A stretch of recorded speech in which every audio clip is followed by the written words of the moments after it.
ఇది ప్రశస్యం. 4 నెలలకు ఒకసారి బ్రాహ్మణ సంతర్పణలు జరపాలి. దీన్ని పారణత్రిత్రయం అంటారు. ఈ వ్రతదీక్ష నడుస్తున్నప్పుడు తుమ్ములు వచ్చినా, ప్రస్ఖలనాదులు జరిగినా అనంతుడి నామాలు జపించాలి. ఇది సంవత్సరకాల వ్రతం. దీనికి ఒక ప్రత్యేకమైన ఉద్యాపన కూడా ఉంది.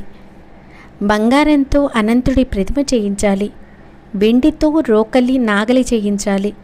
ఈ రెంటిని ఆ ప్రతిమకు చెరొక వైపున ఉంచాలి. షోడశోపచార పూజ చేయాలి. అనంత ప్రతిమకు తలపాక చుట్టాలి. పూలదండలు అలంకరించాలి. గొడుగు, పాదుకలు అమర్చాలి. భక్తితో ఇలా అంగపూజ జరపాలి. అనంతుడికి నమస్కారమని శిరస్సును, సర్వాత్ముడికి నమస్కారమని పాదాలను, శేషుడికి నమస్కారమని జామాయుగుళాన్ని, కాముడికి నమస్కారమని కటిని,